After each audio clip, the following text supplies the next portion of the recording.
नमस्कार। Online classes में एक बार फिर आपका स्वागत है। आज की क्लास में हम शरद जोशी का परिचय का अध्ययन करेंगे। तो आधुनिक व्यंग्य परंपरा में जो शरद जोशी का योगदान है उसका अध्ययन करेंगे। तो व्यंग्य के संदर्भ में विशेषकर आधुनिक व्यंग्य परंपराओं पर अगर हम दृष्टि डालें तो शरद जोशी के समकक्ष की पीढ़ी में शंकर पुणतांबेकर, श्रीलाल शुक्ल, मनोहर श्याम जोशी, मुद्रा राक्षस और रविंद्र त्यागी आदि ऐसे लेखक हुए हैं जिन्होंने कबीर, भारतेंदु, हरिशंकर परसाई की परंपरा को न केवल आगे बढ़ाया, समृद्ध किया, बल्कि उसे एक निश्चित दायरे से बाहर निकालकर आधुनिकता का जामा पहनाया। तो इसी गौरवशाली परंपरा में शरद जोशी का योगदान बहुत महत्वपूर्ण है। मूल रूप से जो शरद जोशी का लेखन है वो अखबारी ही रहा है। तो पुस्तकें तो बहुत बाद में आई, उन पुस्तकों में भी इन्हीं अखबारों लेखों को सम्मिलित किया गया। आमतौर पर माना जाता है कि अखबारी लेखन की आयु एक दिन की होती है और दूसरे दिन वह बासी हो जाता है, लेकिन शरद जी ने अखबारों में प्रतिदिन लिख करके यह सिद्ध कर दिया कि अखबारी व्यंग्य भी गंभीर हो सकता है। तो वास्तव में देखा जाए तो उन्होंने लेखन जो है अखबारों की ज़रूरत है और स्वयं की जो आर्थिक ज़रूरतें हैं उनको पूरा करने के लिए रोज़ लिखना ये भी ज़रूरी है। इसलिए उन्होंने भरपूर लिखा, परंतु इतनी सतर्कता बरती कि लेखन को अखबारी उन्होंने कभी नहीं बनने दिया।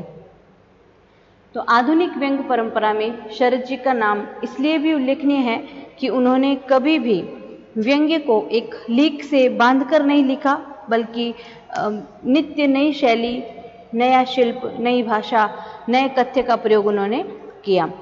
बल्कि कई मामलों में तो वे हर नए लेख में अपनी ही शैली और शिल्प को तोड़ते नजर आए। हर रचना पिछली रचना से अधिक सशक्त और दमदार नजर आती है। हर लेख पर्दे के पीछे की सच्चाई को उजागर करते हैं, बिल्कुल उसी अंदाज में सबकी खबर सबको खबर। तो शरद जी के इस योगदान को भी भुलाया नहीं जा सकता। उनकी हर रचना वाचिक परंपरा की रचनाएं हैं। ऐसा लगता है कि लेखक लिख नहीं रहा है, वह एक अंतरंग समुदाय से बात कर रहा है। और ये तब की बात है जब शरद जोशी सार्वजनिक रूप से श्रोताओं के आगे अपनी रचनाएं नहीं पढ़ते थे। उन्होंने साहित्य की जो लिखित या जो वाचिक परंपरा है उसी तरह एकात्म बनाने की उपलब्धि अर्जित की, जो शताब्दियों से जुड़ी रही कबीर, तुलसी और सूर के साथ। तो यह माना जाता है कि जो अखबारी लेखन है, स्तंभों में जो व्यंग्य प्रकाशित होते हैं उनमें तात्कालिकता अधिक होती है और इसी के चलते वे लंबे समय तक अपनी जो अर्थवत्ता है वो बनाए रखने में नाकाम रहते हैं। लेकिन अपने लेखन में ऐसी जो क्षणभंगुरता है वो शरद जोशी की कलम में नहीं है। तो उन्होंने अपनी रचनाओं में तात्कालिकता को कभी हावी नहीं होने दिया।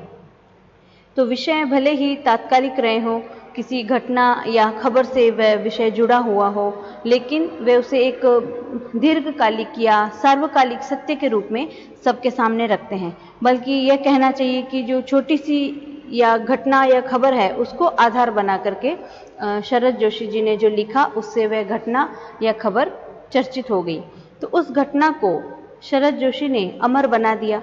जैसे उनका एक लेख है कि उनको मिली पद्मिनी कोल्हापुरे और हमें मिली कोल्हापुरी।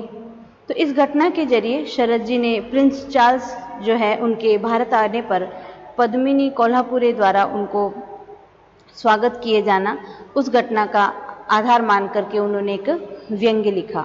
तो उससे ये प्रभाव पड़ा कि जिन लोगों को इस घटना के बारे में मालूम नहीं था उन्हें भी पता चल गया और सबने उस व्यंग्य निबंध का आनंद लिया। इस तरह शरद जी की जो लेखनी है उनकी नोक पर जो घटना या अखबार आ जाए वह दीर्घजीवी हो जाती है, या कहना चाहिए कि वह अमर ही हो जाती है। तो यह जो लेख है वो इसी का उदाहरण है। इसी तरह एक व्यंग्य निबंध उन्होंने लिखा, अर्जुन सिंह फूलन देवी संवाद। तो एक छोटी सी घटना थी जिसमें मध्य प्रदेश के तत्कालीन मुख्यमंत्री थे अर्जुन सिंह, उन्होंने जो दस्यु सुंदरी थी फूलन देवी, उससे कुछ मसलों पर बातचीत की थी। तो इस घटना को उन्होंने आधार बनाया और एक ऐसा व्यंग्य लिखा जिसके कैसेट बने और लंबे समय तक शरद जी के जो प्रशंसक थे उनके घरों में वो बजते रहे थे। तो ये लेख आज भी शरद जी के प्रशंसकों के बीच में काफ़ी लोकप्रिय है। तो शरद जोशी उस कलाकार की तरह सफल चितेरे हैं जिनके हथियार छेनी हथौड़े की बजाय शब्द और शैली हैं। बस इतना फर्क है कि मूर्तिकार पत्थर को आकार देने के लिए पहले उसे तोड़ता है, मूर्ति अपने आप आकार लेने लगती है। तो शरद जी भी समाज को एक स्वस्थ आकार देने के लिए अपने तीखे व्यंग्यों से समाज को तोड़ने का काम करते हैं ताकि बाद में वह सही आकार स्वस्थ रूप धारण कर सके। तो इस तरह शरद जोशी आधुनिक व्यंग्य परंपरा में उत्कृष्ट कलाकार के रूप में हमारे सामने आते हैं। शरद जोशी स्वयं व्यंग्य के बारे में लिखते हैं कि इस बंदे को ये समझ में नहीं आया कि व्यंग्य में ताज्जुब की क्या बात है और वह अजूबा क्यों है। तो जिस देश के लोग हजारों वर्षों से आक्रमण, अत्याचार, अन्याय, भूख, गरीबी, बीमारी, निराशा ये सब सहन करते हुए अपने जो मूल्य हैं, विश्वास है और आस्थाएं हैं उनसे भी जुड़े रहे हैं, तो उनमें जिंदा रहने के लिए कोई सेंस ऑफ ह्यूमर या कोई मस्ती की जरूरत होगी। स्तर तो जो भी हो, पर उसके बिना इन बरसों तक जिंदगी का ये संघर्ष संभव ही नहीं था।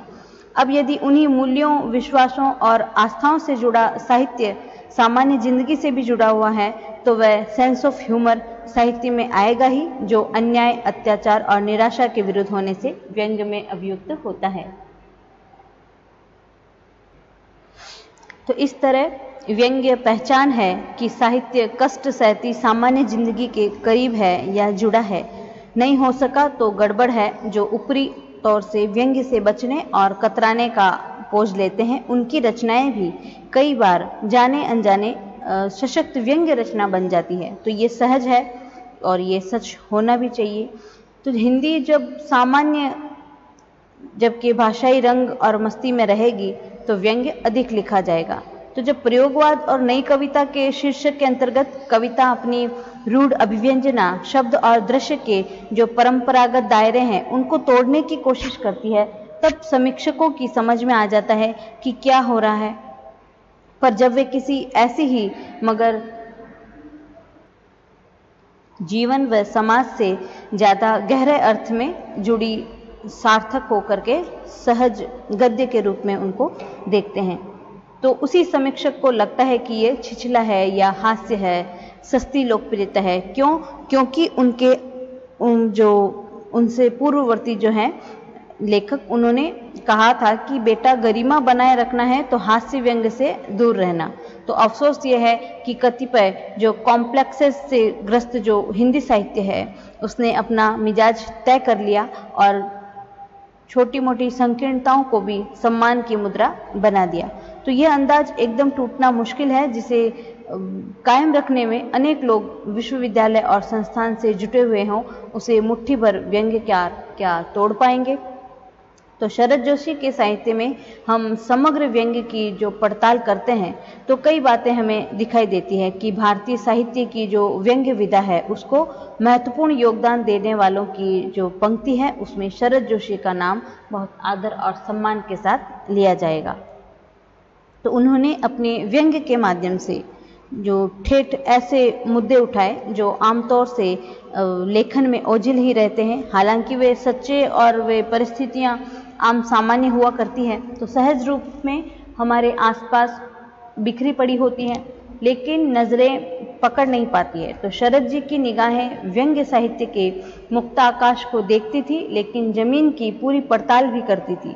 तो उनकी आंखें सपने देखती थी, लेकिन जहाँ जिस तरह से वे सोए हैं उनकी नींद वास्तविकता भुला नहीं पाती थी।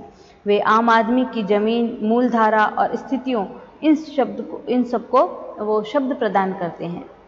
तो व्यंग्य को व्यंग्य की गरिमा देते हैं। उन्होंने कभी भी लतीफ़ों का विस्तार या पत्नी को निशाना बनाना, पति का जो दब्बूपन है या जो बेलन की संस्कृति है उस पर कभी भी उन्होंने कलम नहीं चलाई, बल्कि उनकी लेखनी से व्यंग्य जो है वो गंभीरता से समृद्ध हुआ और एक नई परंपरा का आकार ग्रहण करता रहा।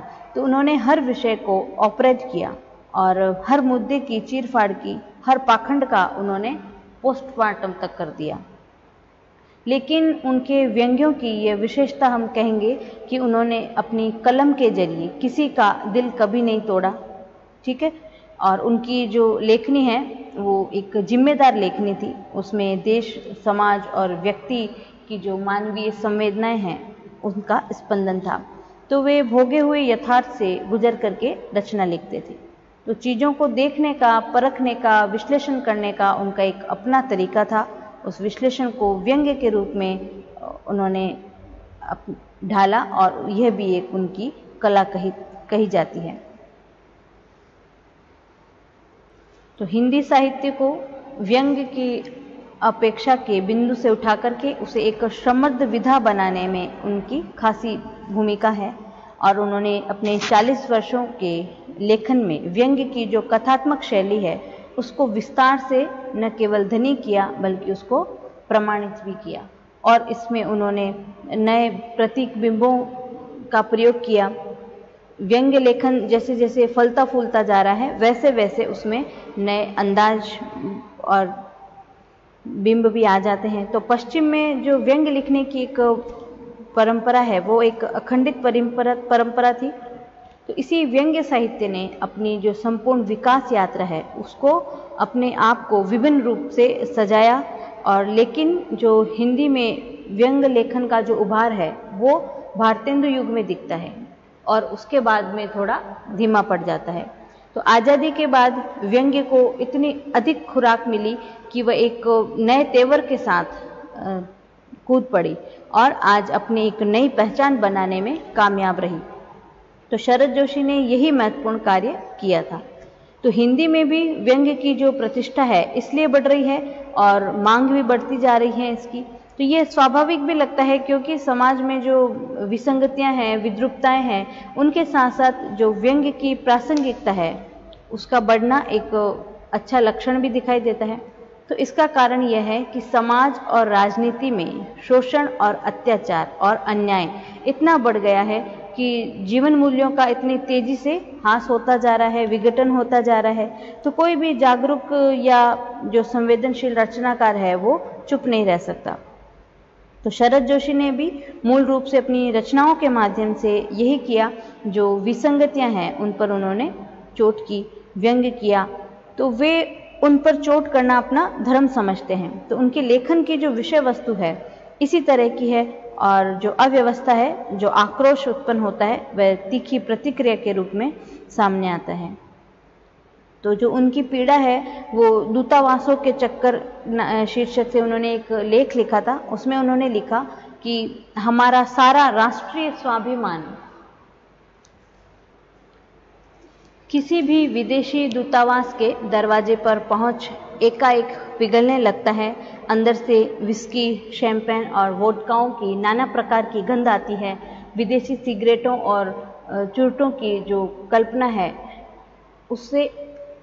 उसके बाद अगले ही क्षण जो महान पुरातन संस्कृति है उसकी दावेदारी का एक बिल्ला लटकाए हम उस सनातन ब्राह्मण की भिखारी मुद्रा में आ जाते हैं जो सदियों से यजमान के द्वार पर खड़ा है। तो अभिनंदन करवाने के लिए हमने किसी दरवाजे को दस्तक नहीं दी है। स्वागत के एक प्यासे हम कुलांचे भरते कहीं नहीं दौड़े हैं। तो वसुधा को शायद हमने जीवने खाने की सुविधा के लिए कुटुंब माना है और दूतावास तो भाईचारे के अड्डे हैं, वहाँ सौजन्य सत्कार का बजट होता है। अतिथि उनके लिए देव होता है जो कि देवभूमि के वासी हम हैं। तो हमें खिलाओ, हमें पिलाओ, हमें विदेश का निमंत्रण दो, हमारे होनहार कॉन्वेंट ज्ञानी बालक को स्कॉलरशिप दो, इसके अलावा भी जो हो सके वह दो। तो ये सब उन्होंने किसमें लिखा कि दूतावासों का चक्कर नाम से उन्होंने एक लेख प्रकाशित हुआ था उनका, उस सब की ये पंक्तियां हैं। उसके बाद इनको हिंदी के एक श्रेष्ठ व्यंग्यकार, शैलीकार भी ये रहे हैं। तो उनका जो व्यंग्य है सृजन भाषा का एक शैलीय उपवन हम उसको कह सकते हैं। तो शरद जोशी के जो भाषिक प्रहार है उसकी हर अभिव्यक्ति घायल करने और मरहम लगाने में एक साथ समर्थ है। तो व्यंग्य की इस प्रहारक भाषा के निर्माण के लिए शरद जोशी ने सादृश्य और विचलन के सारे अवयवों को आजमाया और उनकी जो व्यंग्यकर्मी दृष्टि है कथ्य के अनुरूप शैली और शिल्प दोनों को अनेक रूपों और प्रविधियों से संवार कर उन्होंने अपनी अभिव्यक्ति पक्ष को यथेष्ट रीति से प्रभावोत्पादक बनाया। तो किसी भी साहित्य रचना में प्रतीक, बिंब और मुहावरे इन सब का प्रयोग उसी तरह से सजावट कर देता है जिस तरह अलंकार काव्य की शोभा बढ़ा देते हैं। तो इस प्रकार शरद जोशी की रचनाओं में कुशल शिल्प की कारीगरी के कारण अर्थवत्ता जो है वो प्रहारात्मक है।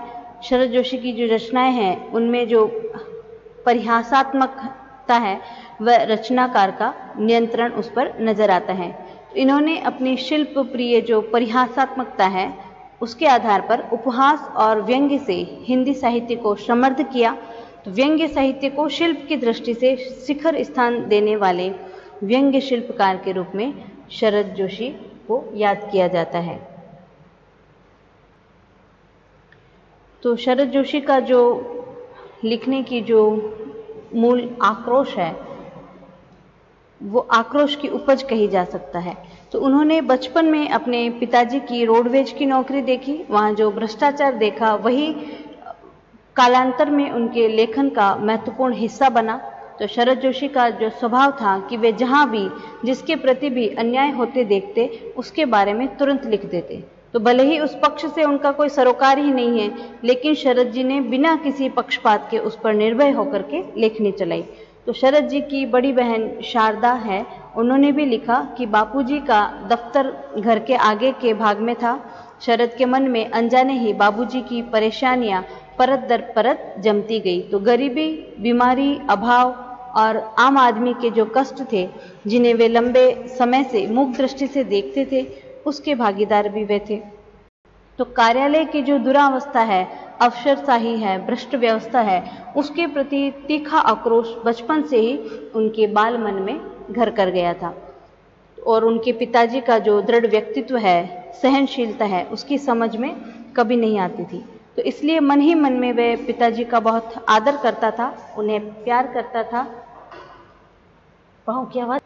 तो ये विपरीत स्थितियां और विडंबनाएं उनके लेखन का आक्रोश बनी। उसके अलावा जब शरद कुछ समझने लगा तो उन दिनों बंगाल में भीषण अकाल पड़ा। उस समय वह बहुत अच्छा लिखने लगा था। तो कहानियां तो उसकी छपी रही थी, उसकी जो सोच है मानवीय संवेदना से जुड़ा रहता था। तो ये कौन कह रहे हैं? उनकी जो बहन है शारदा, वो इनके बारे में कह रही है।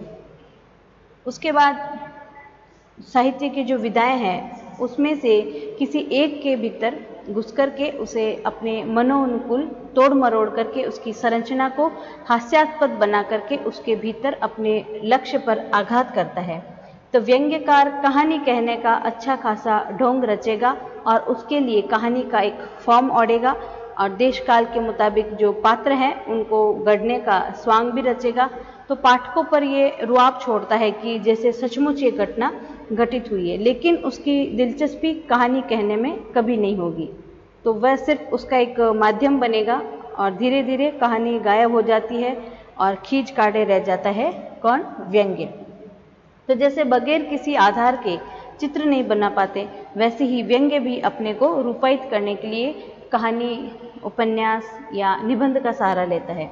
तो अपने फॉर्म ऑफ नॉनसेंस के जरिए उस पर वह छा जाता है। जैसे दीवार पर बने चित्र को देख करके दीवार के उस अंश को ही चित्र का नाम दे देते हैं। तो वैसे ही व्यंग्य जिस विधा में प्रकट होता है वह व्यंग्य की संज्ञा ले लेता है। तो साहित्य की हर विधा मानव जीवन का एक चित्र उकेरती है, जिंदगी से रूबरू कराती है। तो यह किसी एक विधा की खासियत नहीं है।